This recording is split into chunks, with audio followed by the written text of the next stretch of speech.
Hello, today on my channel you will hear an amazing story about life. I hope you enjoy this story. This one struck me to the core. Honestly, I still can't forget it. Enjoy watching. The weather turned bad in an instant, as if someone had accidentally knocked down the settings. The sky was covered with clouds. It became dark, and not drops, but whole jets of rain poured down on the ground. Mason, an experienced veterinarian, turned on his fog lights and slowed down. Today, he had another unfortunate animal brought to him that had been hit by a car. Luckily, kind-hearted people managed to run to the vet in time. The kitty survived. But how many of them are left to die by the roadside? It's amazing, Mason said, turning to Ava, his friend and partner. How do they run over these dogs and cats? You have to be blind. Oh, Mason, Ava replied. Animals aren't people after all. They don't always sense danger. No, argued the veterinarian. I've always said and still say they live more rational lives, especially dogs. Dogs? The woman was surprised. They're nice, of course, but they have brains. I'm sorry, my little bunny. They just don't have brains. Dogs are my weakness, Mason said passionately as he sat behind the wheel of a brand new Ford pickup truck. I've worked with all kinds of animals, but my favorite thing in the world is dogs. I love those dogs. They can't solve a math problem, but they can figure out where to get food. Isn't that intelligence? For a while, the vet and his partner drove in silence. The abominable weather was forcing him to pay maximum attention. Then the man realized that Ava might have misunderstood his words. He turned all red and blushed, and then he blurted out, I'm sorry, dear, Mason said. I forgot to tell you that of all the animals, I love you the most. You're the closest to me. Now it was Ava's turn to blush. He was comparing her to his patients again. However, the woman was too tactful to point out to her partner the inadmissibility of such analogies. And his compliment, even if it didn't work, he was trying. Watch the road, darling, she said. See how nasty the weather is. A good master wouldn't kick his dog out. Nature's mood had really turned nasty today. It was pouring rain, strong winds, and on top of that the visibility was abysmal. But the car was warm and cozy, and the body of the Ford reliably absorbed all the street noises. Powerful headlights pierced the darkness, illuminating the road for dozens of meters ahead. Calm down, my dear, the vet said with a smile. I'll get you there safely. My car is my fortress. Why did you buy yourself a pickup truck? Ava stretched out. There's no room in the back row. The woman hated those American toys for big boys. In her mind, a pickup truck was just a waste of money. If she had her way, she would have bought a huge minivan or even a minibus that could seat a whole family, along with all the toys and stuff. Mason, though, didn't get the hint at all. Didn't buy this one back either. Honey, the pickup is for my patients, he said. You know it's hard for us to afford a driver and special transportation. This way, the body is at the complete disposal of the poor animals. That's great, and you won't have to inhale their odors. Even though I've told you 100 times there's nothing disgusting about them. Ava could only say nothing. She loved animals, but separately and from a distance. She could never keep more than one pet in her house, and one was a huge responsibility. But Mason's different. He's a genius in the world of veterinary medicine. He also knows how to do everything. It's like the animals lay out their symptoms to him, and he hears their complaints. Oh crap, cussed the vet again.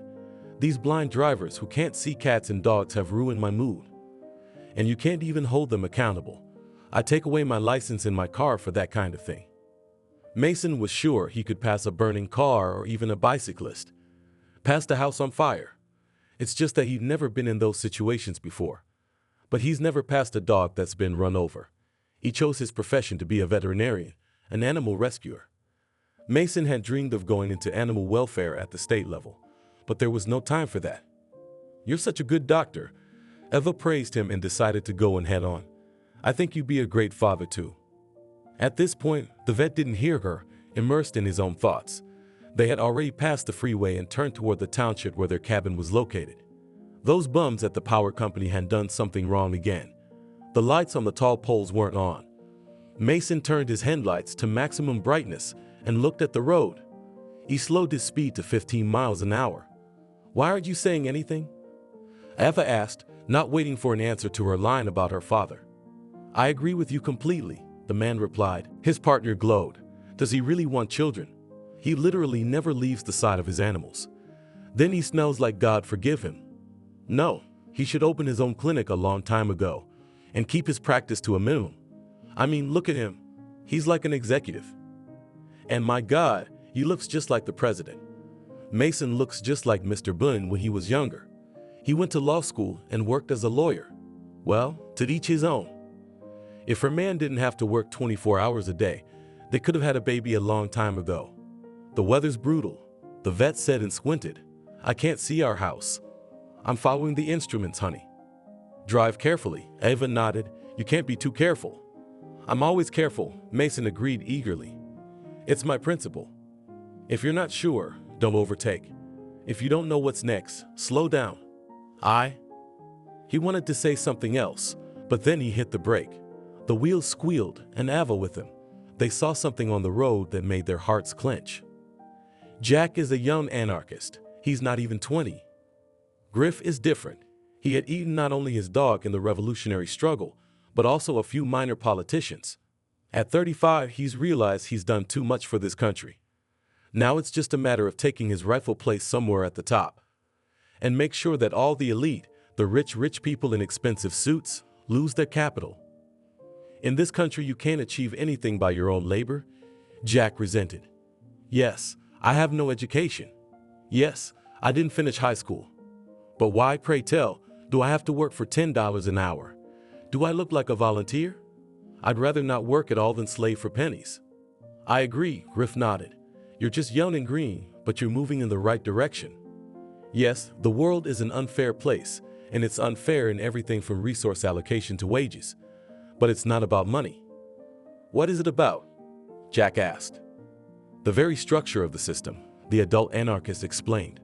Until you get to the top, you're nobody. And if you're already on some floor, Trump Tower or Bush Tower, you don't want to let outsiders in. You'll smoke them out by any means necessary. Call them terrorists, abusers, gaslighters, anything to keep someone else from taking your place. Jack sighed. In his early 20s, he had all sorts of ideas in his head, often so contradictory as to be mutually exclusive. On the one hand, he wanted to be rich, to have a house where he could gather classically close friends from all over the world, to buy a huge bus to take like-minded people to rallies. On the other hand, he wished there was no money at all, that everyone got exactly what they deserved, to do the work he liked. Jack was sure that in such a world, he would have the most deserved place. But to build this marvelous order, the old had to be destroyed. Unions are being squeezed, Riff complained. Have you heard about the new reform? Now even this slave order will be gone. Feudalism is coming. Pure feudalism. Of course it is, Jack blurted out. He didn't know what the word feudalism meant, but there was no stopping the young man. It's a misunderstanding, not a reform. It looks like stupidity, but it's actually a crime. The young man read the draft of the new law, but understood nothing about it. Then he tried to understand the opinions of experts, but there were even more unfamiliar words. Perhaps he should not have skipped school lessons in such quantities. However, his left-wing comrades told him that the innovations would simply destroy labor unions, that only those unions would be preserved that fully satisfied the current government, and workers' rights would once again be trampled on. I think we should show who is the boss in this country, Jack said with heat. Like in the good old days, there was a time when workers were considered. You could buy a brand new car for half a year's wages. He read stories about movements that governments called extremist, but he realized that such a thing was unthinkable now. No one would approve of saviors who were guided only by violence. Griff, who still dreamed of getting into big politics, was not eager to engage in terror either. He was reviled by everyone, east and west. You understand, Griff said. We have to take deliberate steps. Don't forget that we have comrades behind us. And every action we take must be weighed very carefully. Party. One name for it. Jack had seen these pathetic gatherings of marginalized people, and they didn't make a good impression on him. At the best of times, there were about 20 people in attendance, and it seemed only to drink cheap beer and barbecue after a heated discussion of Marxist ideals. Of course, Griff had his sights set on a leadership position in the shop stewards union. But this organization did not inspire the young anarchist much. To be a big shot there, but only to get $20 an hour from nothing. We need an action that will get us talked about, Jack said with inspiration. We've got to get to somebody at the top of these corrupt politicians. and tell them what we think of this system, where the only rights a worker has are the right to a free cremation after death. From the very top, Griff was surprised. He liked the young comrade's pressure. Maybe you're talking about that one. Don't say it, the young man demanded. He believed in all conspiracy theories combined, especially the one that every cell phone had sensors that triggered keywords, like saying president, Twin Towers, or Pentagon. Those were words he simply never said, replacing them with euphemisms. Wow, Griff marveled. I envy your tenacity. What would you like to do to him? Not him, Jack shook his head. Let's be realistic. You can't get within a stone's throw of someone you can't name. They're watching everything, controlling everything. I'm talking about the people closest to him, his loved ones. The anarchist rubbed his temples. I admit I've had similar thoughts. Nodded the young man. But how do we get people to talk about us? Murder is so petty. Kidnapping a child or a wife is inhuman, but our action must not be toothless. We must show this country that we can act, that we've been written off too soon. I think I have an idea, Griff smiled. You'll like it. It did seem like a strange idea, but it made sense to Jack. And most importantly, if they succeeded, their names would be written in gold in the history of the American resistance. It's hard to explain the friendship between man and dog. It's beyond reason. It's as if the master and his pet become one. Mr. Bine loved Wookie. As a child, he already had a dog, Roy, a huge and obese street Bernard. Together they grew up, the future president of the United States upward and the dog outward. The dog was smart, polite, and also very voracious. His appetite was legendary in his hometown of Binda. Give him an elephant and he would eat it, complained the grandfather of the future president, a very economical and thrifty man. Not a dog, but a ruin. But he is guarding us, the young man carefully expressed his disagreement. For such a thing you can feed him once more. Guarding? The grandfather was indignant. Yes, he did not even wake up when those hooligans wanted to steal my bike. Good thing I noticed and kicked their greedy asses. The dog really wasn't equipped to guard his grandfather's huge farm. It was an area that a dozen dogs couldn't control. But that didn't upset young Binda in the least. Only with a dog he felt a mental connection, complete mutual understanding, and for such a thing he could forgive his pet anything. Laziness in the first place. When Bind was 18 years old and was taking his college exams, Roy suddenly departed for dog heaven. At that time, the dog had already passed his second decade, but he looked very alert and healthy. Nothing foreshadowed trouble, but a king. The future president was so upset that he forbade to ever get another pet. I swear I'll never get a dog again, young Bind said. Roy's death is a great loss to me. Yeah, it's like burying a friend. What's a brother's friend? Sometimes I feel like his big carcass is right here, right next to me. I can even hear him snoring at night. The future president's greatest burden was that he was far away when his pet died. He didn't share his last hours with him, didn't give him a bowl of water, and didn't even give him a last hug. He had kept his promise for 40 years, no less. Graduated with honors from the university, where he was president of the faculty for the first election, which he won. Worked a little in his specialty, but quickly found himself in politics. And now, when the 70-year mark loomed on the horizon, a small animal appeared in his life. At a regular meeting with voters, someone called a dog breeder, and she brought 5 puppies. One of them nimbly outran the guards and fell right into Mr. Bindu's lap. He rolled over onto his back, and the president couldn't resist the temptation to pat the little dog's belly. In front of him was a shaggy-eared, odd-looking little fellow who was not the least bit embarrassed by his ornamental appearance. Unlike Roy, the little dog was small, but he had a big heart. It was love at first sight. Mr. Bind took him in his arms, and from then on they were almost never parted. Whose baby is this? The president asked excitedly, stroking the puppy on the head. Yours, the woman replied, smiling awkwardly and looking out from behind the guards. May my litter always accompany you. Mr. Bind threw up his hand in his trademark salute, though the word litter amused him. He had been given many gifts, even a plot of land on the moon, but this was the first time he had ever been given a dog. The little fellow had chosen him, though. Who is he to take the American dream away from a citizen of the United States, even if that citizen is a dog?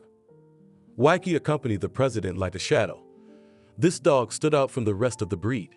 For one thing, he was smart. The little dog learned several commands and also unmistakably distinguished his people from strangers. Secondly, Pekingese was physically developed. Both front and back legs were longer and stronger. He could jump onto a sofa or chair and climb back down without hurting himself. It's a mockery of the breed, a professional dog handler called by an aide told the president. Absolutely healthy, vaccinated, but we call that kind of thing a marriage. I call him wacky, Mr. Bynum replied good-naturedly, though he found the dog breeder's words discriminatory. No, such language should be avoided, even when it came to animals. The president was fond of his dog. His children were long gone, and he spent minimal time on his grandchildren for safety reasons. Only Wokey was always there. At times, Bynum felt as if the dog listened and understood him, and as if giving advice on the level of thought. Don't quarrel with the third world, the Pekingese once told him, and Bynum changed his mind about introducing new restrictions.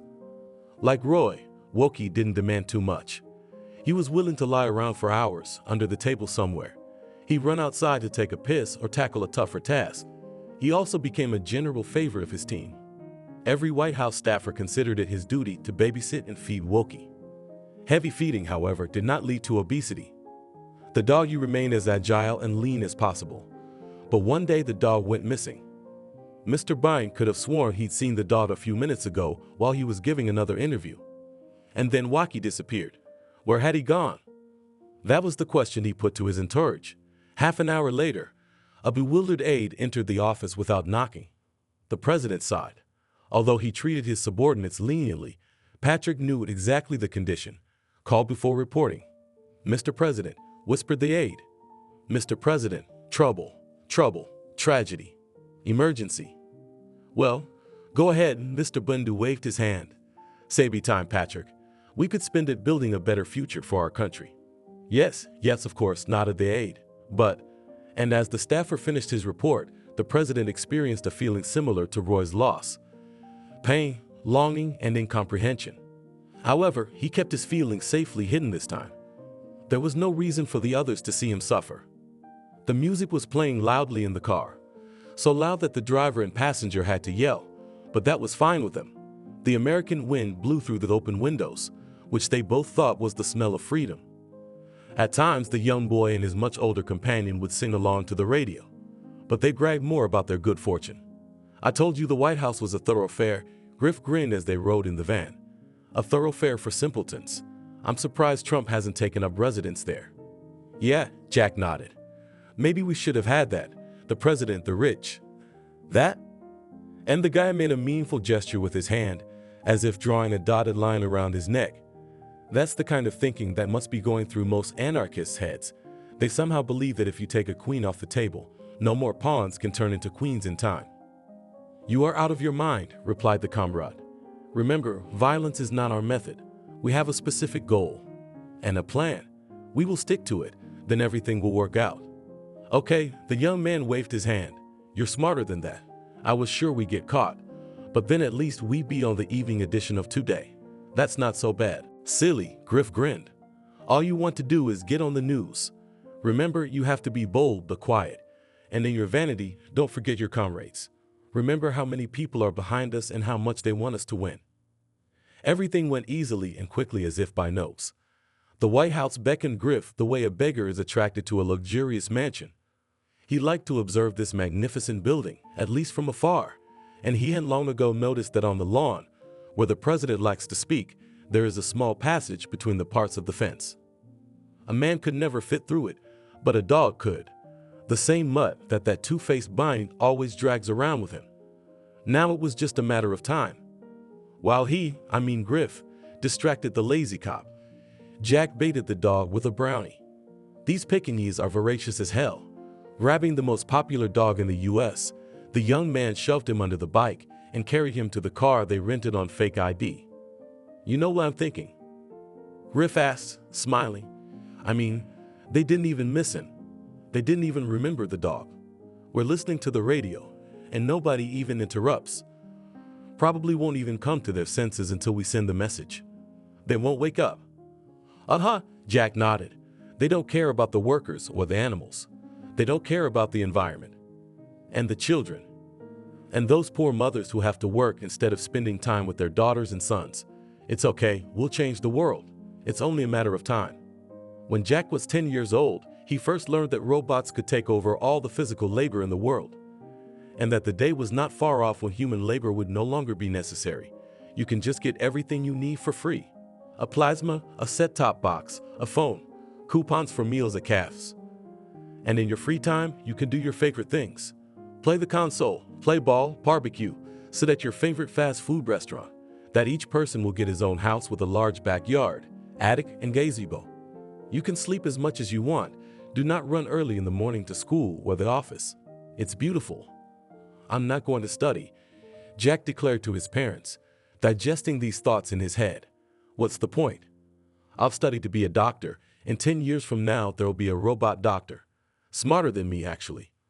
Ma, you've seen how these irons stitched together are cut great, right? I'll never be able to do that. I'll wait. Pretty soon it'll be free. You'll see. But that's not what happened. Robots have already displaced humans, taking away all sorts of jobs from picking potatoes on the farm to assembling cars. But it was the industrialists and the rich who profited. The average person who wasn't ready to sit around at university had no choice but to get a job at Uber or deliver food. That's how Jack came to hate industrialists. He believed that they were responsible for the fact that most of the world is sitting in poverty, instead of getting free cottages with backyards, plasma, and console. And the only way to bring these underdogs down is through labor unions. And while Biden thinks they'll cut off the oxygen of labor with his new law, he's wrong, and he'll pay dearly for it. Mr. Biden was known for his calm. When he heard the news that his pet was missing, he didn't even change his face. Patrick, the president's closest aide and one of his closest employees, was surprised at his chief's indifference. In fact, Binda's soul was aflame. And his hands, which immediately clenched into fists to the point of pain, the man hid behind his jacket. A few hours later, Patrick returned to the Oval Office with a detailed report. Who was the last person to see Wokey? The president asked in a perfectly calm voice. Shauna, the aide shrugged. That body-positive woman from public relations. Claimed she offered him some nuggets, but our boy refused. He doesn't like spicy food. What time was this? Mr. Biden continued his questioning. No later than 11 o'clock, Patrick replied, and at 1 o'clock in the afternoon I missed the dog. The president stood up and walked around his Oval Office. Yes, this room had known more serious causes for concern, but for some reason, Mr. Binda's missing dog had hit him hard. He probably would have been less surprised to learn that a North Korean missile had reached the coast of the United States. I'll bet he was kidnapped, said the president. But by who? Who could have gotten in the way of this little rascal? Those soulless devils, such scoundrels, have nothing sacred. We must be there to help the weak. The voice of the man in authority trembled.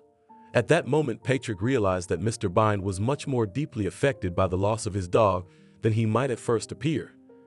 It was understandable. Wacky, everyone's favorite, was an extremely charming dog. He didn't have a single envious or unkind person in his life, except for the head cat of the White House, but that one was beyond suspicion. Maybe we should make an official statement, an aide whispered. No. The president shook his head. We need to make sure that Wokey really has been kidnapped. Get me Big Paul for a report. Quickly. Stump our minds to go through all the cameras. I need to know exactly who last saw him. And where. Copy that, shouted the assistant and rushed out the door. He only calmed down when he was given a challenge. The harder the better. It was already 8 o'clock in the evening, and still no news of Wokey's fate. Truly, the little dog moved about the White House as he pleased, and tracking her movements through the cameras proved to be no easy task. The Pekingese would not fit into some of the lenses because of its size. A minute later, Big Paul walked into the office. His nickname would have been Giant. The huge African-American, if necessary, could cover not one, but 3 recent U.S. presidents with his mighty back. The chief of security was famous not only for his physical strength, but also for his great intelligence. He was enough to create an illusion of his own indispensability in the most powerful man on earth. Mr. President, said the chief of security as he saluted and stepped into the office. Mr. Biden physically felt the rush of air that shook the big man's jacket. Every effort is being made to find your little associate. We're working closely with the FBI and the CIA. I swear to God, we'll find this Dobby wherever he is. And if a single hair on his back. Easy, the president waved his hand. Kidnapping hasn't been proven yet. What do we know so far? We'd have mapped the movements of the Pekingese, said Big Paul with a serious face and showed the tablet. The red line running through the schematic map of the building perfectly illustrated Brownian motion. There was no logic to the dog's movements. What were they wasting their time on? Maybe he was wandering somewhere on the adjacent property, Mr. Bine said. Or maybe he was accidentally picked up by some kind-hearted citizens. Wokie's image was uploaded to Sari by our recognition program, Big Paul reported. The doggy didn't show up on any cameras outside the White House. Still, that doesn't mean he hasn't escaped, the president exhaled. I want you to sweep the entire area. Think of something. While the security chief was digesting the information, the selector beeped. Patrick finally remembered to make a phone call before reporting. He'd come in twice without knocking. Had the doggy been discovered? That would be damn good news, thought the leader of the states, pressing the button. Mr. President, an aide shouted in a broken voice. Mr. President, they sent it. Those bastards sent. Okay, calm down and say it slowly, Mr. Bine demanded. What did they send? What Patrick said made the president feel a sharp pain and resentment again. But there was relief along with it, a kind of ghostly hope. The unfortunate dog, struck by an inattentive driver, was quickly moved into the cabin. The vet took only a quick glance at the little guy and immediately realized that he needed immediate help. It was possible to try to provide it right here on the road, but the only thing in the car, as it turned out, was a human first aid kit, and he needs tools and medicine for animals. All that's at home, as well as the conditions to call for help. We have to hurry. What's wrong with him? Ava asked, looking at the dog with a mixture of fear and pity. It looks like subporous, the vet replied, trying to look at the dog's pupils, but a Pekingese's eyes are wide enough to make no sense. Come on, let's go. There's no time to lose. He started the engine and handed the carcass with the sticky fur to his partner. She looked at the poor animal with disgust, but she got over herself and accepted the dog.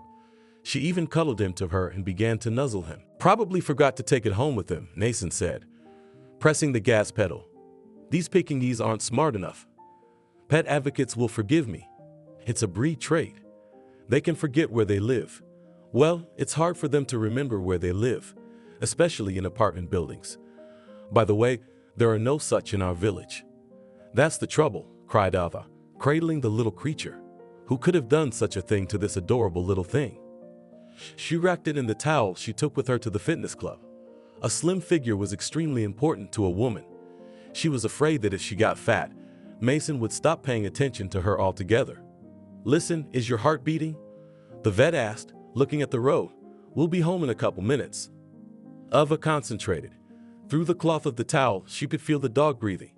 It was like he was snoring, but quietly. I can't hear his heart, but I can feel his breathing, she replied. I think he's alive. What are you gonna do? We should check him out, the man said, parking in front of the house. I could take him to work, but it's 30 miles away. We'll treat him right here in our house. So no more soap operas. I'm sorry, darling. Together they rented a small house in the Washington suburbs, and they paid rent equally, as Ava insisted. Although her income was very modest, she was an intern at a law firm and was going to make a career as a lawyer. Mason, though well off, spent a good half of his income on animals. He was obsessed with his little brothers. Follow me, the vet demanded, striding quickly to the door. As he walked, he took out a key and opened the lock. Their house was very modest, one bedroom, a living room, kitchen, and a tiny hallway with a bathroom, and a small garage, nothing without it. Mason quickly cleared the table of whatever was in his way and spread out a clean sheet. The same linen set Ava had given him for their anniversary. At this point, though, she was willing to forgive her partner's inattention. Get some water in the basin, the vet demanded, putting the dog down, and find a rag of some kind. The woman rushed to comply. Mason himself was preparing an IV and a surgical instrument. He quickly found the wound on the dog's right leg. The cut, however, was small. There was no point in suturing it. He thoroughly cleaned the wound and then the whole dog. Pekingese have long hair, which made it difficult to see. The vet checked his pulse, put a thermometer in, barely found a vein to insert a catheter, put it in an IV. A Pekingese, Mason stretched out, trying to take up the silence. A mestizo, I'd say. Not exactly breed standardized. I think he's cute, the woman said. I don't care what the standards are. The doggy still wouldn't regain consciousness. The car must not have hit him, just hit him with a bumper or a wheel. Maybe the driver was trying to avoid a hit and run. That's why the doggy went into a deep sleep. We can't rule out head trauma, the vet said. Must be a concussion. He's completely unresponsive to external stimuli. Some dogs sleep like the dead, though. Will he live? Eva asked in a frightened voice. She thought it would be a terrible shock for her to see a sweet dog die. After something like that, she'd have to go to a counselor for years to heal the trauma. I guess so, Mason answered her, taking off his rubber gloves. If he makes it through the morning, I'll take him to X-ray right away. We need to check all the bones. Run some tests. I think we should show him to Frank. He's a specialist in these little things. Let's go to bed soon, honey, she asked, putting her arm around the man's shoulders. This adventure has worn me out so much. No, he said. The patient is unstable. I must stay with him and stay here all night. Go to bed without me, dear. Even though Mason was a very disciplined doctor, he still fell asleep with his hands in hand on the table. And when the sun woke him up at 6 in the morning, the appearance of the Pekingese veterinarian was quite surprising and even puzzled him. Big Paul stepped aside, letting Patrick pass. There was literally no face on him. In his hand he held a clear baggie, and inside it, "So," said Mr. Bind, looking at his assistant, "what's the news?" Although the president was not young, he had a peculiar aura of authority about him. In his presence, people became timid and ingratiating. It's hard to tell if it was just because of the gentleman's position or something else. Mr. Binda's smile broad and reassured. Housewives who spend a good half of their day watching TV and social media were willing to give him far more than their own vote. Kidnapped, the aide exhaled. Stolen. What makes you so sure they have Walkie? The imperious man asked. It wasn't hard to guess, the aide replied, wiping away tears. He placed a clear bag on the table in front of his boss. Inside was a red collar with a chip. The man examined the message carefully. There could be no mistake. Those soulless bastards had removed everything that would help identify Wokey. Except for one little trinket, however. So we're dealing with a kidnapping, Mr. Bynes said calmly. Yeah, that was a tough scenario to calculate.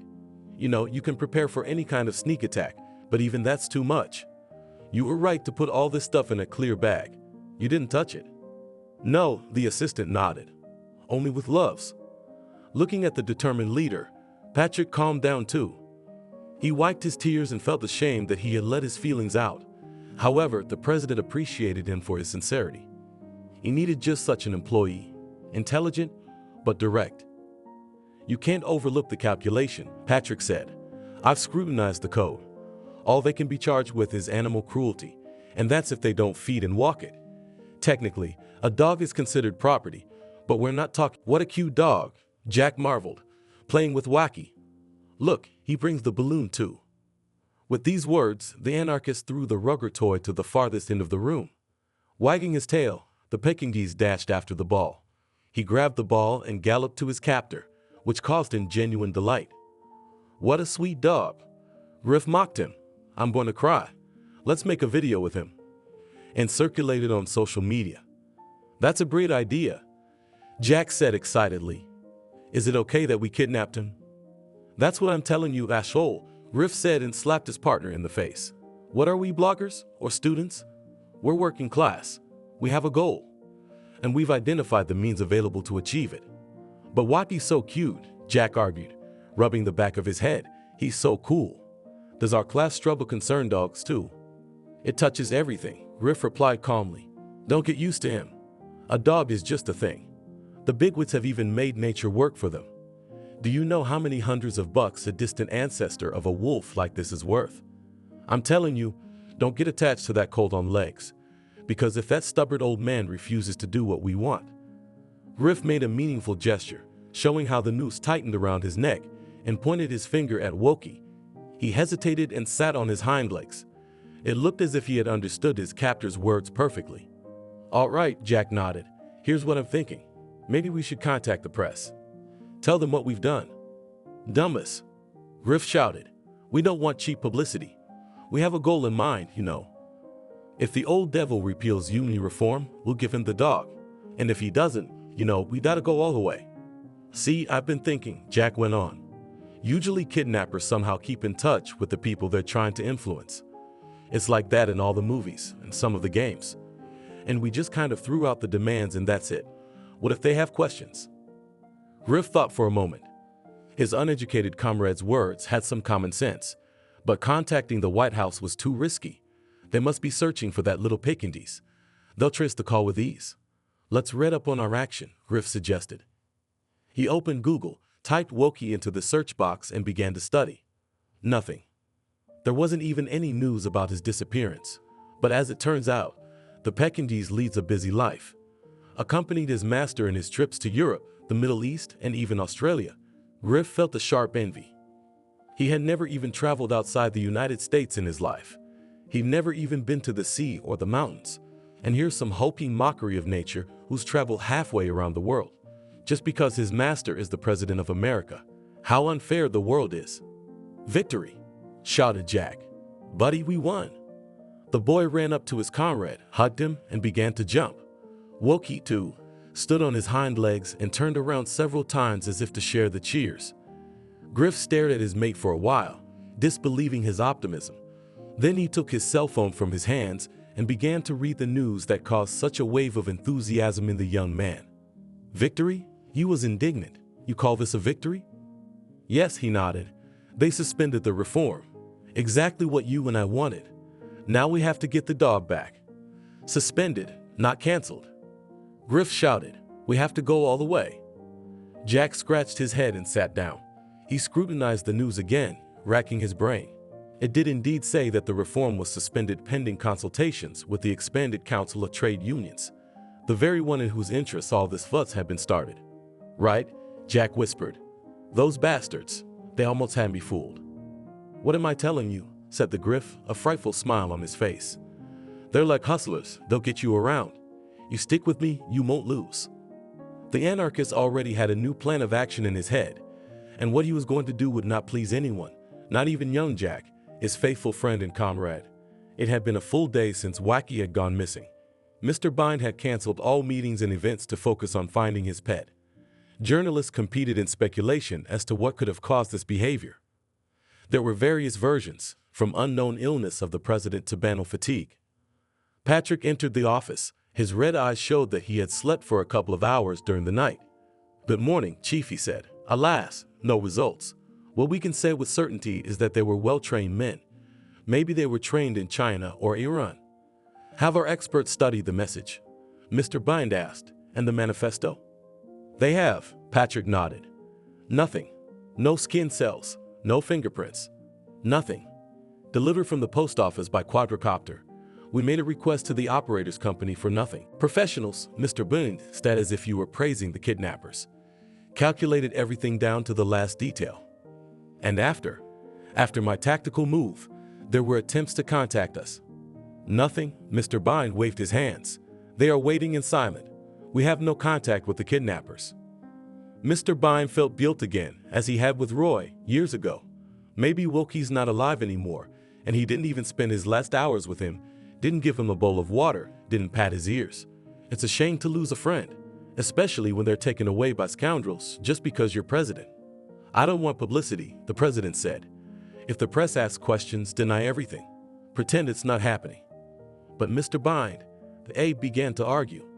What if the voters think the president's a liar? According to public opinion polls, Wokey is the most recognizable member of the Oval Office, more popular than my vice president, Bind squinted, than the Secretary of State. Yes, said the aide. Wokey's rating is a good dozen points higher. Let's be objective. Your whole office is a shabby mess. In the 3 years we've been working in Washington, everyone's got skeletons, the vice president and the Secretary of State. Hell, even you. Go on, Mr. Bind nodded. He valued his assistant not only for his loyalty, but also for his ability to take the bitter truth for granted. A dog is a different matter, Mr. Bind said. It is impossible not to love her. According to recent polls, only ardent cat people have a negative attitude toward Wokey, and not all of them. I'm afraid the disappearance of your doggy could seriously hurt ratings and also make citizens feel insecure. Remember why Trump lost? When there was a pandemic raging around the world, he pretended it wasn't happening. I can understand that, sighed Mr. Bind. But the people wanted safety. The aide exclaimed. They wanted vaccines and all that. That's why you didn't win the second round. I think the older comrade waved his hand in the direction of the coffee table. Jack looked at it in bewilderment. There was a tourniquet, hydrogen peroxide and bandages, and a garden pruner on the tabletop. How had he missed all that equipment? The boy looked at his mentor. What the hell is this? He asked. It's simple, Riff shrugged. Those rascals don't want to fulfill our demands. Heck, they even almost had you fooled. What are we going to do? Jack wondered. Every day they cut off a piece of your future, the older comrade instructed. Little by little, so that you don't feel a thing. It's time for you to do the same. I didn't get it, the young man admitted frankly. He wasn't very good with metaphors. We'll bite off his paw. Riff replied, we'll send it to the president of the rich in a box, and let him try not to cancel union reform. The young man stood as if struck by thunder. His face was suddenly pale, as if it had been discolored. You're not serious now, are you? Jack asked with a silly smile, because I've never personally cut off a dog's legs. Relax, buddy, the older man said. It's just an animal, it's not smart. It's not human. You have to tie a tourniquet, squeeze the secateurs and that's it. Then peroxide it. He's got 4 legs, he's got a lot to spare. Jack turned even paler. He pictured the scene and he felt sick. He felt dizzy and sat down on a chair to keep from falling to the floor. Wokey woke up and lifted his muzzle, watching his captors. This is an important part of the party struggle, Griff persuaded his sidekick. Our ancestors blowed for the leftist cause, and you can't even cut off a dog's paw. You're weak. I don't think you're ready for the decisive struggle that the working class expects from us. Jack remained silent. There were heavy thoughts in his head. When they first started this business, he had no idea how far it would go. By the way, I've been talking to someone, Griff continued, and they promised me a good position in the union, the kind of position where you need your own assistant. And hell, I know just who I can give the job to. What, you're going to work for free again? Jack asked with no enthusiasm. No, we'll get you the proper paperwork, said his partner. You'll get bit salary and take your revolutionary struggle to the next level. You can finally finish college, take some courses where they'll teach you how to speak properly. That's all it takes. Riff made a gesture as if he were cutting paper with his fingers and was gone. Jack was left alone with Wacky. He was fully awake and looking good-naturedly at his captor. He seemed to be smiling, as he always did. The young man thought that his older friend was right about something. After all, it was only a dog. Aren't there many of them running around on the streets? On the other hand, he had already spent a few days of his life with this little guy. Oh, brother, what are we going to do with you? Jack sighed and looked over the young animal breeder's kit. First, he had to know where to apply the tourniquet. Second, somehow immobilize the dog. The very idea of stripping a living creature of its limbs seemed inhuman to him. Of course, he could do something like that to people he thought were scoundrels. All those bankers, financiers, politicians, and other investors. But this was a dog, a defenseless little dog, one he'd grown to like over the past few days. Jack thought that before he lost his paw, Wokey needed a good walk. Enjoy life. He even wanted to ride his bike to the store and buy him something nice. But there wasn't much money left, so he couldn't fulfill that noble impulse. Don't be afraid of anything, said the young man. Until the Griff comes back, I won't do anything. I'll make him buy some painkillers. In the meantime, we'll play. Just as they were planning their action, Griff and Jack fenced off a small area behind the house with netting. A prisoner needs a walk. He's a dog, not a person. The Pekingese felt perfectly well in this modest cubbyhole and did not even show that the captivity was weighing him down. The dog brought a ball and put it in front of Jack. Do you want to play soccer? The kidnapper asked, tossing the toy. Come on, let's play. He tossed the ball to Wacky and he brought it back. Even on his short legs, the dog covered the distance of the yard in just a few seconds. He knew neither fatigue nor doubt. His long fur fluttered as he raced toward his goal. Once again fetching the ball, Wokey carelessly spit it out. The toy rolled under the porch. Oh shit, said Jack. You're clumsy, buddy. All right, brother, don't worry, I'll get it. It's a piece of cake. For several minutes, the young anarchist tried to retrieve the ball from under the porch. He could see it through the gap, but the toy had rolled too far away for him to reach it by hand. Eventually, Jack guessed to grab a stick to push the ball toward him. It was a good 10 minutes before he managed it. Sweat beaded on his forehead from the exertion. He did it.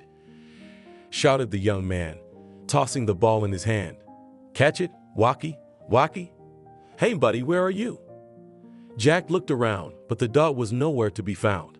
He thought the dog had gone back to the house. The door was open. He went into the living room and called out to Wacky. No sign of him. He looked under the couch, behind the curtain, in the bathroom, even in the closet. No one. He whistled, clapped his hands, smacked his lips. The baby didn't respond to his calls. Where could he have run off to?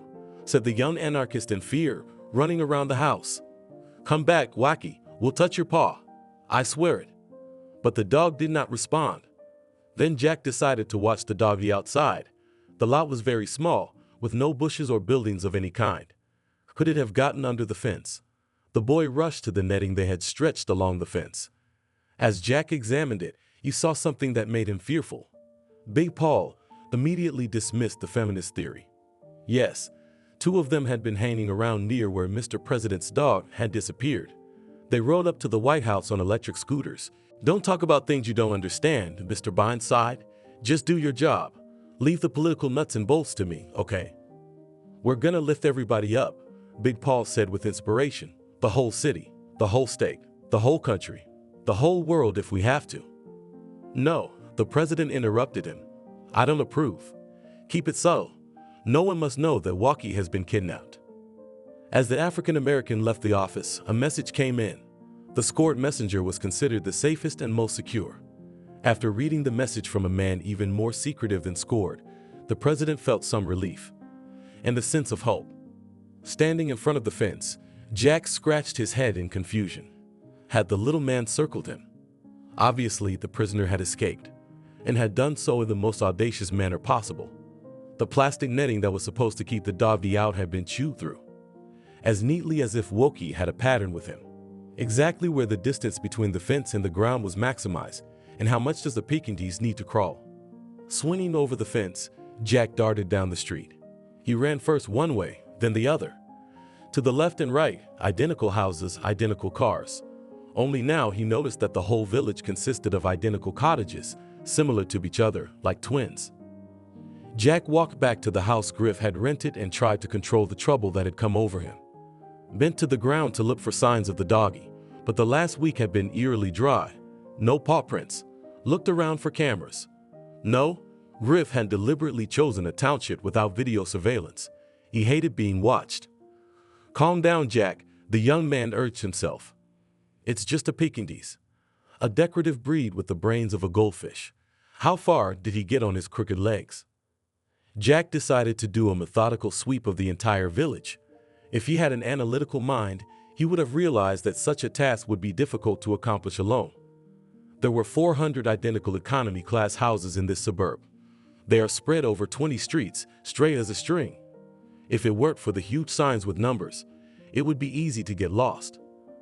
Jack got on his bike and began to cut circles.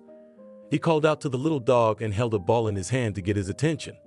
But the young anarchist remembered whose doggy they had kidnapped, so from the outside the search looked strange. He just whispered the name, Wacky, Wacky, and squeaked the ball. Get out of here. Some old lady yelled, I got grandkids next door. It's all right, ma'am, Jack replied. I'm just looking for my little friend. He escaped through the netting, you know.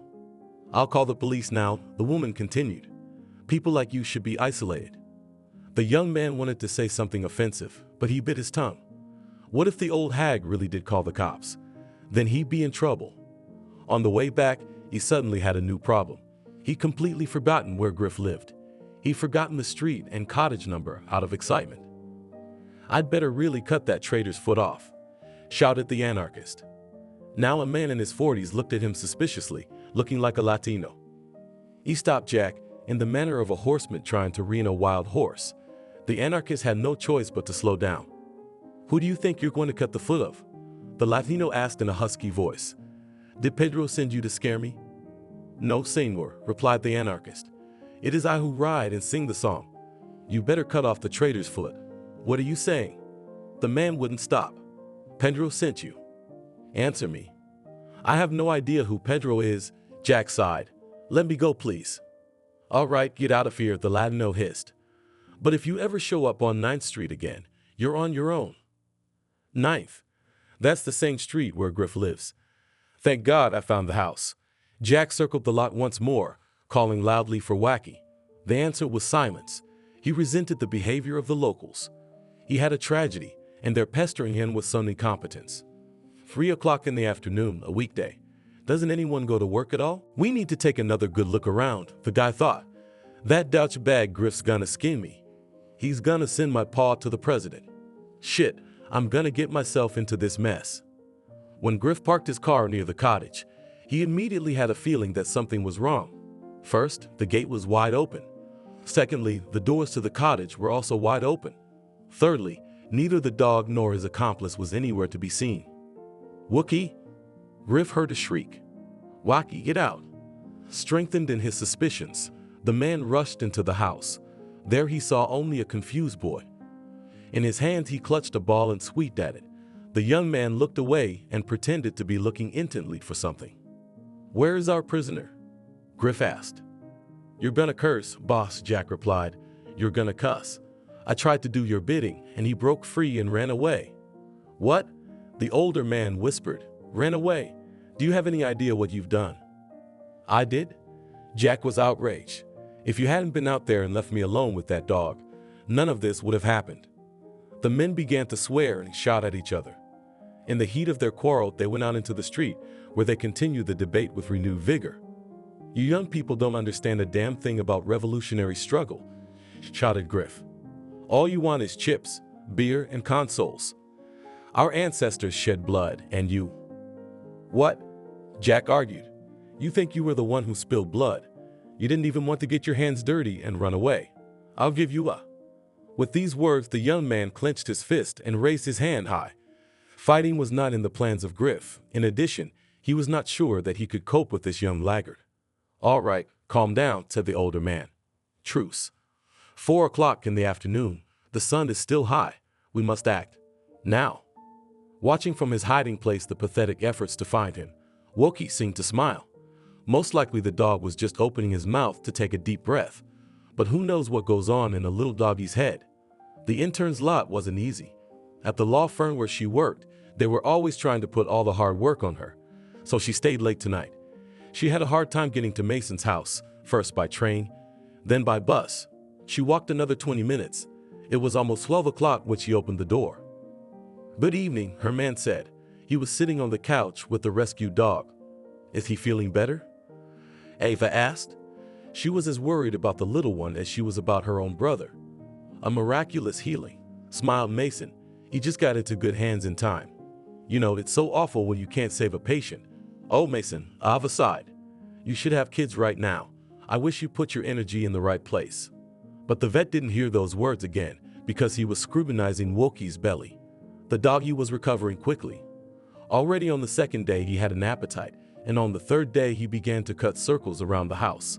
One thing was bad. Now Ava was jealous of the charming Pekingese. You won't even ask me how I'm doing, she said. And why don't I come home until 12? It's pretty obvious, Mason smiled. You're a workaholic. Maybe I have a lover. Ava asked. A big African-American guy? Don't be ridiculous, Vet said. I know that you would never trade your career for some miserable pleasures. The man's words somehow cheered up the aspiring lawyer. She was really messing with a truth teller. Luckily, Mason guessed to order a pizza, which was in a box in the kitchen. Ava heated up a slice, ate it with a Coke, and felt a little better. Honey, she said, trying to come at it from the other side. Yes, I stay at work sometimes, but have you ever seen me carry my papers in here? Sorry, honey, I don't pay attention to that sort of thing at all, the vet shrugged. I'm not likely to notice any papers. Besides, don't forget it's not safe to keep them here now. We got Pet. That was too much. Ava wasn't about to share her man with some dog. Besides, no pets in a house with children. And this is the result of the theme of children he does not want to develop, but animals want. However, as a true lawyer, Ava was not going to attack head-on. She needed a clever maneuver, thanks to which she could get her way. Strange, the woman said. I started my relationship with a law-abiding man. Now I'm with a real criminal. Such a nice dog, said the vet. I'll keep him. No way, Ava exhaled. He has an owner. We have to find him. Find the owner? Mason asked. Is that what you call the man who abandoned this beautiful baby to his fate? No, I can't part with this creature anymore. Look how he smiles. Honey, Ava said, first of all, it's illegal to take someone else's property. Secondly, just think what's going through the mind of the real owner of this ball of fur. He must be worried sick. Nonsense, the vet said. I dropped the picture off to our guys. They looked through all the missing pet ads. There's nothing like it. By the way, they're only looking for 3 Pekingese, but 2 of them are females, so ours is out right away. Okay, thought Ava, but in her head she already had a plan to solve the problem, quickly and efficiently. It had been several days since unknown criminals had stolen Woki. Fortunately, the press hadn't noticed the baby's disappearance yet. Mr. Bine caught himself thinking that he was able to get over the loss of his Pekingese, and although the pain of the loss grated on his heart, he was able to coexist with it. I have a report, the aide said, contacting the president. When will you be in? The unexpectedly cheerful voice gave Mr. Bine hope. He told him to come in at once. A couple minutes later, a cheerful Patrick appeared at the door. The assistant was hiding something under a towel, something small. Had his luck just run out? Here, look, Mr. President. Patrick smiled, removing the towel.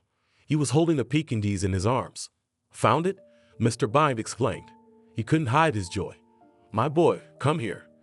Not you, Patrick. Give me that furry little bugger. The president accepted the burden and brought Wacky to him, hugged him, rubbed his belly, but the dog didn't respond to the caresses. In fact, he tried to pull away. He even whimpered a little. That's not Wacky, said the president, returning the animal to the aide.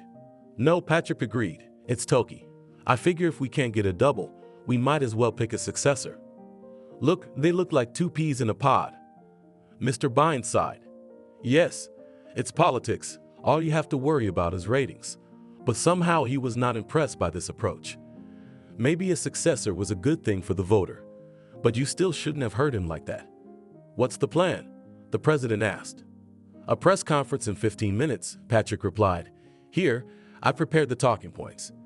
He held out a small folder of papers. Benda's memory was fading, and without a cheat sheet, he felt uncomfortable in front of the press. However, having spent more than 30 years in politics, he had learned to say meaningless talking points that would fit any issue. Good afternoon, said the president, raising his hand in greeting. We have gathered for a small briefing. Mr. Bine, shouted a pretty girl with bright red hair. How long are we going to tolerate the overpopulation of Chinese goods in our retail network? Thank you for your question, replied the president. As you know, fighting inflation is our priority. Therefore, we simply have to look for goods that would have a competitive price, and we can't close the market to them. What should our American producers do? The red-haired girl was indignant. Compete, Mr. Bine answered briefly, which drew a small round of applause. Everything went on from there. The moderator would point to a member of the media, and he would ask the question. We went through the Middle East, gun ban, juvenile delinquency, and other topics in which Mr. Bine was a real ace. But suddenly the familiar pattern faltered. Mr. President, one of the reporters called out, ignoring the moderator. The pool colleague who was supposed to ask the question was simply pushed back by his mighty back. May I ask a question for the stuffy news? Go ahead, nodded the president, though he didn't like the disrupted order. There are reports in the media that Woki has been captured, the reporter said. How can you comment on this news? Then let's go together, said the big man. Every dog here knows me. Do dogs run away too? Jack asked, as if inadvertently. Yes, the man nodded and put his big paw on Jack's back. The last time was a week ago. We found him in no time. Thanks for your help, mister. But I can handle it, the anarchist said. No need to worry. I won't take no help from you, the man said. I have a lot of experience, if anything. Okay, there's not a minute to lose. In the meantime, the Griff was making his tour of the settlement. Alas, a brilliantly executed operation had ended in total failure. Wacky was gone for good this time. There's no way he's gonna get any attention now. It looked like a great idea. There's no liability for kidnapping animals for political purposes. It's not stealing.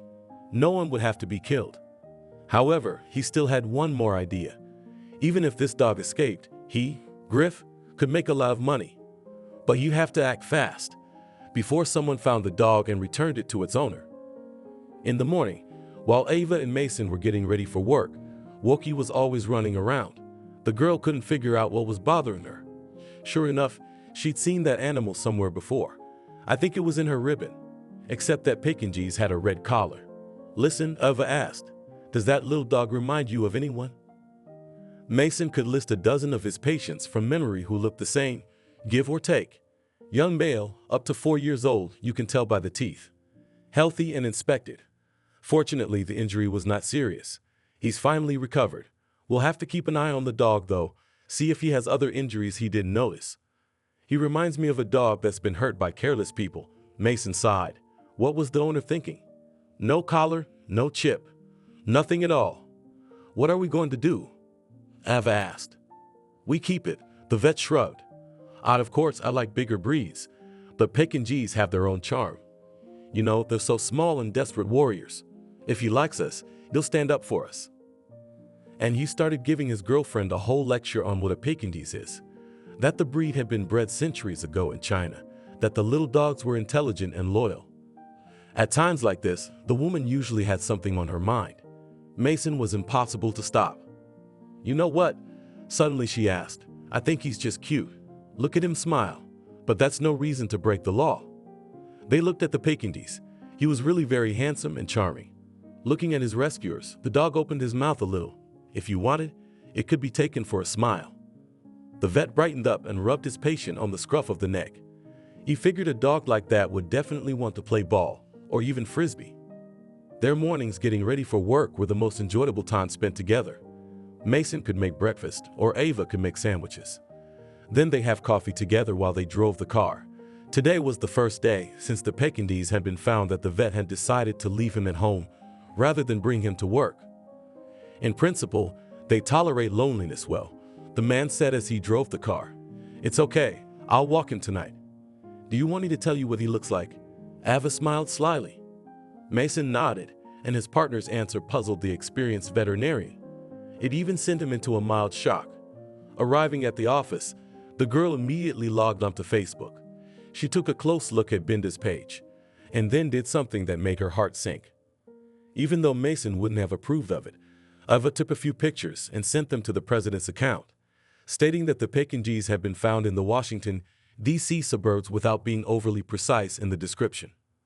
Within 10 minutes, she received the message, and she couldn't believe what she read. When Mason returned from work that evening, he found neither the dog nor his woman. It seems Ava had packed in a hurry because everything had been turned over in places. Although the daring action had ended in failure, Riff was not sad. Now he had money and also motivation to hack further. Soon, very soon, he would take his rightful place among the elite. That's what they're really like. Stupid, clumsy, lazy. The suspension of union reform is over. A sure sign that the dog has been found. Let's just say he made his money, except his young accomplice has disappeared. He's probably upset about his failure. Well, let him suffer. This kid will still be useful to him, so do not lose touch with him. Maybe they can do something cooler in the future. Keep him close. We should get a couple or 3 more of these performers who aren't burdened with too much intelligence. Where have you been? Griff asked, watching Jack enter the house. I've been looking for a black cat named Wacky, with a huge black guy, who also almost beat me up when we first met. So, Griff yawned. Did you find him? Yeah, Jack answered. I had a hard time convincing them the cat wasn't mine. Those animal advocates wouldn't believe me. They drove me around the state all night. I can't remember it. You know, Jack, you may have failed, Riff said, but we can still continue our work, cooperating for the common goal of protecting workers' rights. Like hell we can, he replied, opening the refrigerator and pulling out a can of beer. He opened it and took a sip with pleasure. Riff jumped on the spot in surprise. Why was the kid so upset with him? So what if he went for a ride with the animal protectors? It was an adventure. Besides, it's his own fault. Did you think I wouldn't figure it out? Jack asked irritably, pointing at his cell phone. Do you take me for an idiot? Riff looked at the screen. Escaped or stolen? Read the headline. Below it were pictures of the president's dog, the same one the news agency had given him a lot of money for. In one of them, he had no trouble identifying his own laminate. Jack must have gotten over it too. Relax, buddy, the ringleader said conciliatingly. All I did was drop them pictures to get some publicity for our action. when I realized the dog had escaped. Where's the rights thing? Jack was indignant. Where is it about workers? Not a word. So they lied to me, Griff shrugged. But it doesn't matter. No, you're the one who cheated. The young man shouted. I'm leaving. My mom said, don't trust leftists. I'm going to her. Where will you go? Griff smiled. You're nothing. You're a total zero. You can't even write. You have to start from scratch. Go back to school, for example. You're just reading my mind, Jack replied angrily. The first thing I'll do is get my diploma. And a profession. I'd had enough of this fight of yours. But he didn't have time to go back to school. A few hours later, Jack was sobbing and testifying at the police station and assured the officers that he'd done nothing wrong. Griff was brought to the station a little later thanks to his intuition. He left the house shortly before the arrival of law enforcement officers. But he didn't get far. Engel was gone for a second day. She hadn't returned his calls and ignored his messages. Mason felt devastated. Ava had been gone for 2 days. She hadn't returned his calls and ignored his messages. Mason felt devastated. Honey, he dictated a message to her. Please, I will take time off work to spend time with you. I will listen to you carefully and never interrupt you. I will never, ever take someone else's. Do you hear me? Call me back? Okay. Kisses. The second cause for concern is the Pekingese. Why did Ava take him? It makes sense, though. She must have found the real owner, gave it back to him, and decided not to do business with him, Mason, anymore. The vet, devastated by his partner's behavior, couldn't do anything. He just sat there staring at the ceiling. The phone brought him out of his reverie. Had she decided to call? The number was unfamiliar. Mr. Mason? It was a thick bass, so low you could drill through a wall. Yes, the man answered. To whom do I have the honor of speaking? I represent the government, the man replied quickly. We'd like to ask you to step out onto the back patio. For a few minutes. Right now. The back patio. The vet was surprised. It's kind of dirty out there. We can see that, answered the caller. And yet, Mason was confused. Had she notified the police as well? Then he'd be in a lot of trouble. He'd have to find a lawyer right away. The vet knew these guys charged a fortune for their clients, although he recently treated a cat that belonged to a lawyer. What was his name? Gathering his strength, Mason headed for the back door. Still, you gotta hand it to the police. They could have come in through the front door and the neighbors would have noticed. There's a small chance of saving face. Hello, said the vet, opening the door, and he couldn't believe his eyes. A real delegation had gathered just outside his house. At the very gate stood a man, a huge African-American man with a good-natured face. This big guy's on TV all the time. What's his name? Just behind him, on his right hand, stood a woman in a strict suit and smiled sternly. And on his right hand was a typical American with a white smile. A little farther away, thoughtful crestfallen men kept a watchful eye on the surroundings. A good dozen cars with government license plates could hardly fit on a small road. One of them carried small American flags. Good evening, Mason said, and wished he'd worn something decent before going out on the back patio. He embarrassed himself by shucking his robe, underneath which was an old t-shirt stained with stains. Greetings, nodded the head of the delegation. I apologize for the lack of notice. It's all a security precaution. No big deal, shrugged the vet. Thank you for stopping by. On behalf of Mr. President, I thank you, said the big man on the TV. What's his name? He held out a chubby hand. Thank you, Mason nodded, returning the handshake. But what is he thanking me for? I voted for a rival in the last election. I even got drunk when buying one. You can come up and ask, the visitor smiled. Only if we accompany you. The three of them approached the black car with the flags. One of the windows rolled down and the vet saw a Pekingese. It was sitting in Mr. Binda's arms. It was wearing the same red collar around its neck. Thank you for your humanity, the president said. You've done a great deal for us. Really, you don't have to thank me, Mason replied calmly. I'm not going to vote Democrat in the election anyway. You have a beautiful woman, Mr. Bine continued, with a big heart. She told how you spared no effort or time in getting Walkie out. We'll be sure to tell that story. The woman? Mason asked. Where is she? Oh, she's being interviewed at one of our offices right now, the president replied. I swore we'd find the best use for her talents. I called, said the vet. Thank you again for doing this, The president interrupted him, waved his hand, and the window closed. The delegation in expensive cars disappeared as quickly as they had appeared. The veterinarian watched them with his mouth open. What was happening reminded him of some cheap humor show. He went back into the house, poured himself a whiskey, and tried to cope with his emotions. It wasn't working. He was brought to his senses by a phone call. "Honey, it was Ava. I'm sorry I didn't call you yesterday. I was strongly advised not to." "Okay," Mason said. "Are you going to be there today?" "Yes. Wait for me as usual," the woman said. "And again, I'm sorry about that. By the way, I found a new job." "I'm aware of that," the vet replied. "The president told me." Big Paul was a little unhappy with himself. By the time he managed to apprehend Jack and Griff, the doggy had already been returned. A chain of coincidences, the kind that's hard to believe. And this chick asks so many questions. She looks good though, very appetizing. "Bringing these crooks to justice won't be easy," Big Paul said. "We have to be discreet. As the White House representative in this matter, I will exercise the utmost restraint," Ava replied, "and discretion." "They're denying everything," the chief of security continued, "and there are certain difficulties of a purely legal nature." "Oh, leave that to us, Mr. Paul," the woman interrupted. "I'm sure we can find the right wording. If only we were willing." "You're a very interesting girl," Big Paul decided to go on the attack. "I'd love to have a drink with you, or two, or get to know you better. You know what I mean." "I'm sorry, Mr. Paul, but you're going to have to keep your distance," Ava told him off. "I would never trade my job for dubious pleasures. Besides, I have a husband waiting for me at home." "Hell no," the security chief grinned. "I looked at your profile. You're single. But you weren't looking ahead, were you?" Ava smiled. "Oh, I have a very caring and loving husband. He adores our children, future children. You know what I mean, don't you?" Thank you for watching this video to the end. Subscribe to the channel. Like it, write comments if you like the story, and see you on the channel.